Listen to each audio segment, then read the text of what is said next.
Assalamualaikum warahmatullahi wabarakatuh. Hai semua, kami dari kelompok 3 akan mempresentasikan hasil kerja kelompok kami mengenai penyajian data.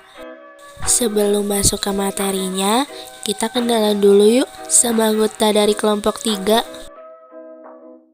Yang pertama ada Della Agustin Erika Sari, yang kedua Nurul Nisa, yang ketiga Rista Septiana, yang keempat Muhammad Fadli Santoso, yang kelima Anitsa Triwahyuningsih, dan yang terakhir M. Sugeng Supriyanto. Nggak usah berlama-lama lagi, yuk langsung ke materinya.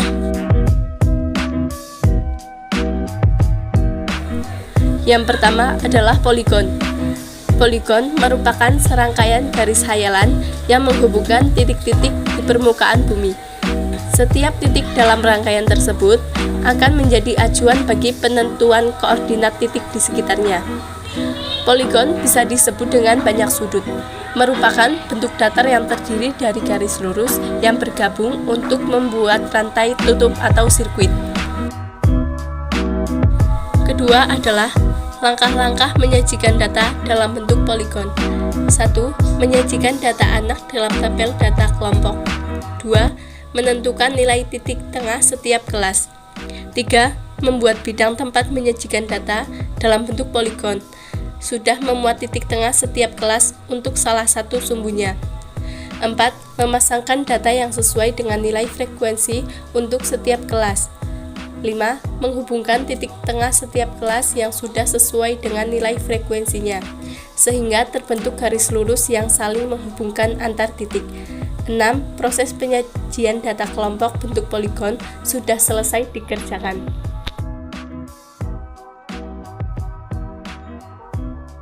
Yang ketiga yaitu penyajian data dalam bentuk poligon. Berikut adalah data nilai matematika yang tersaji acak dari 40 siswa. Data acak tersebut dapat dilihat dalam gambar tersebut. Selanjutnya, dalam data acak di atas dapat dirubah ke bentuk tabel agar lebih rapi. Seperti ini kurang lebihnya.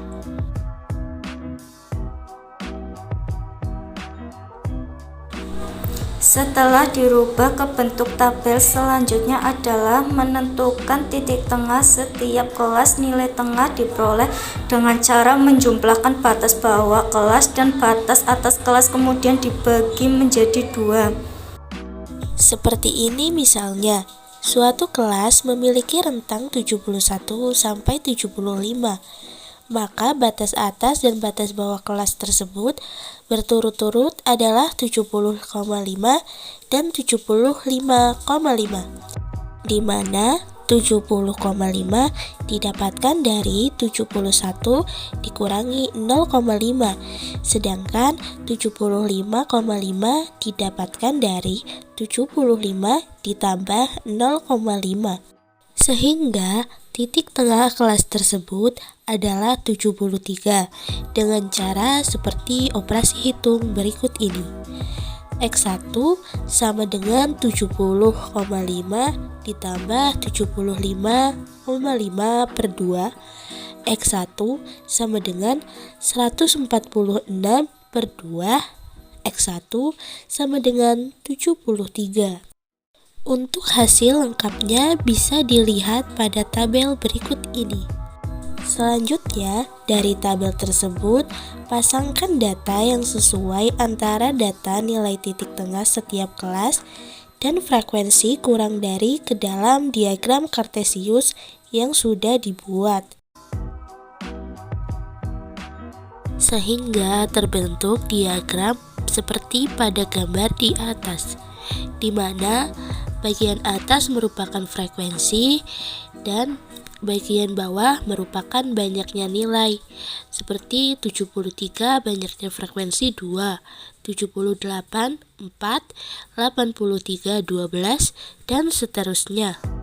Materi yang kedua yang akan kita bahas adalah OGIF.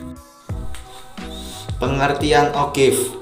OGIF merupakan salah satu istilah dalam statistika berupa grafik yang digambarkan berdasarkan data yang sudah disusun dalam bentuk tabel distribusi frekuensi kumulatif.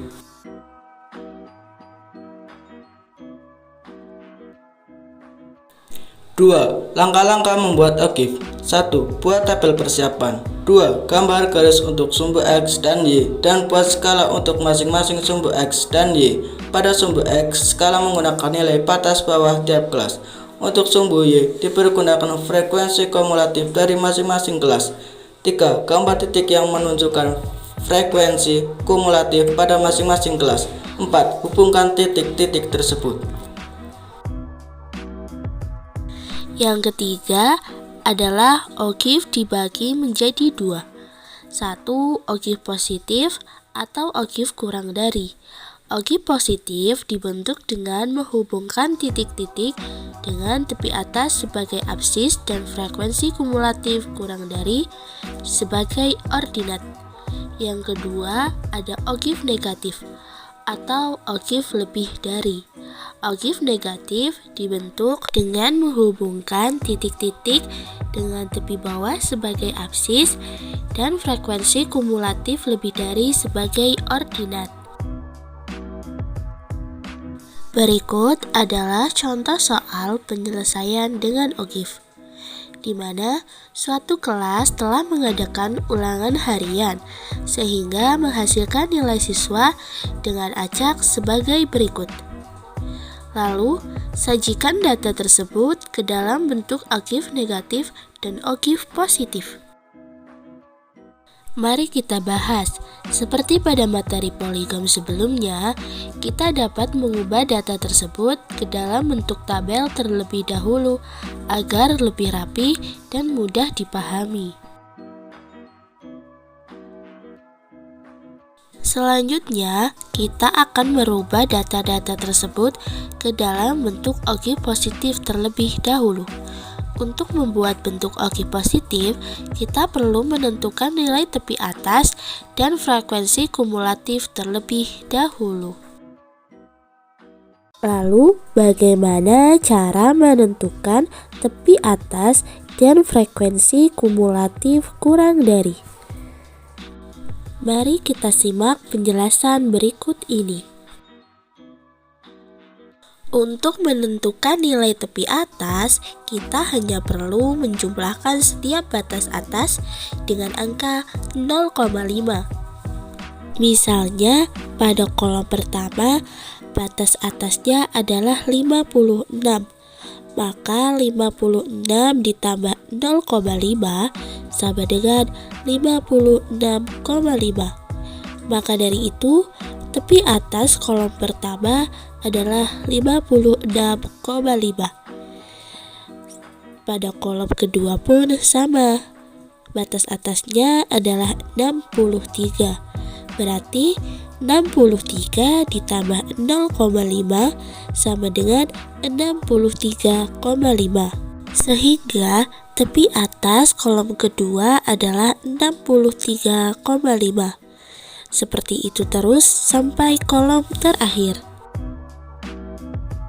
Kemudian adalah menentukan frekuensi kumulatif kurang dari sama dengan tepi atas.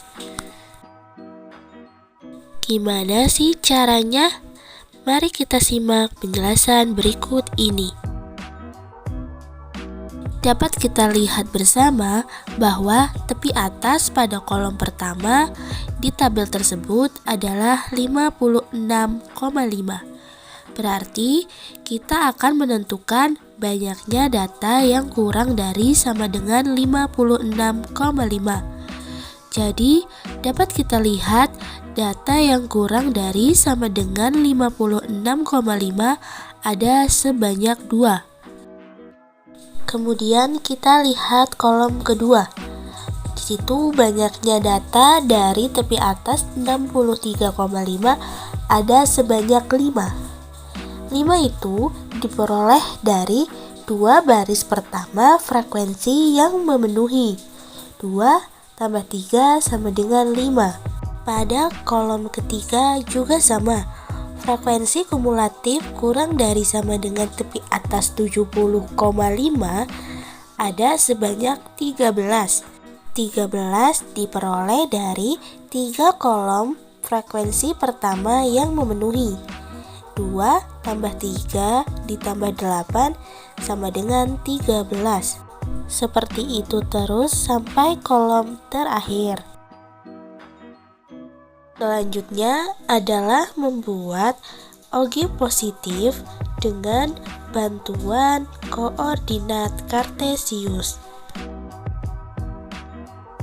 Seperti ini kurang lebihnya, di mana ada sumbu mendatar dan sumbu tegak.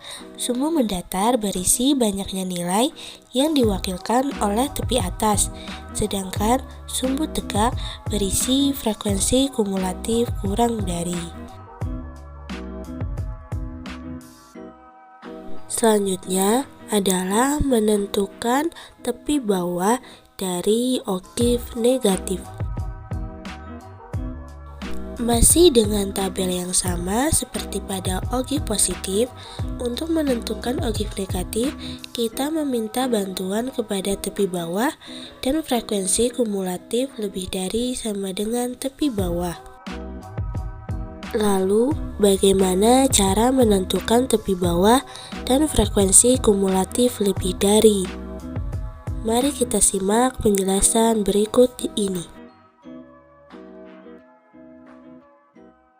Untuk menentukan tepi bawah, kita hanya perlu mengurangi setiap batas bawah dengan angka 0,5. Misalnya, kolom pertama batas bawahnya adalah 50. Maka 50 dikurangi 0,5 sama dengan 49,5. Pada kolom kedua juga sama. Batas bawahnya adalah 57.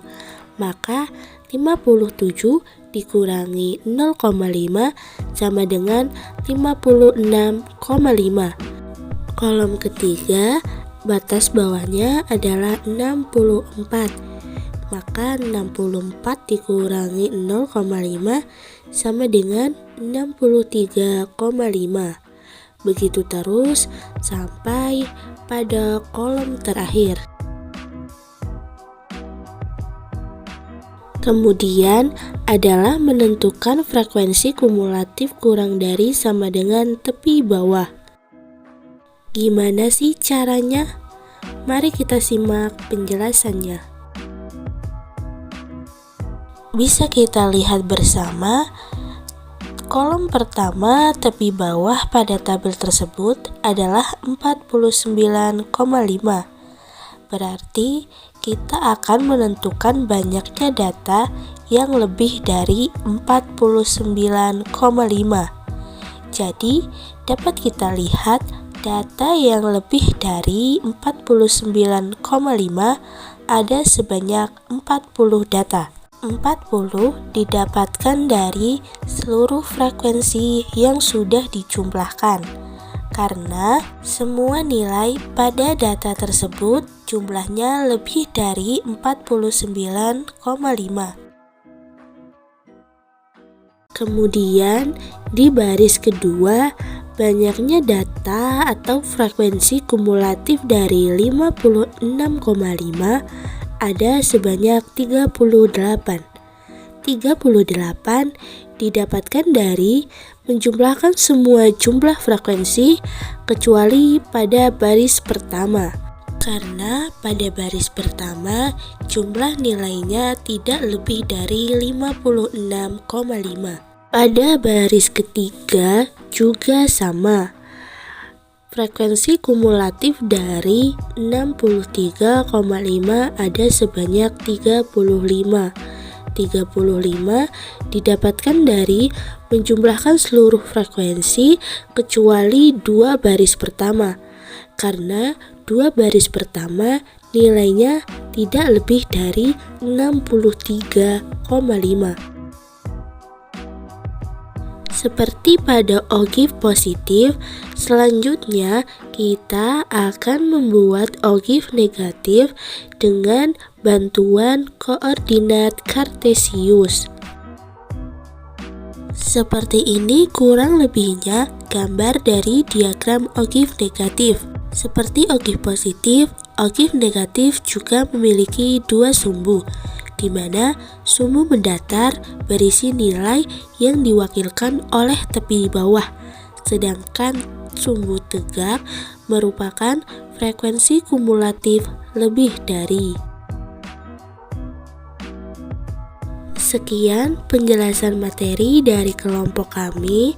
Mohon maaf apabila ada penjelasan materi yang kurang jelas atau ada penggunaan kata yang kurang tepat dan tidak berkenan. Mohon maaf sebesar-besarnya. Terima kasih.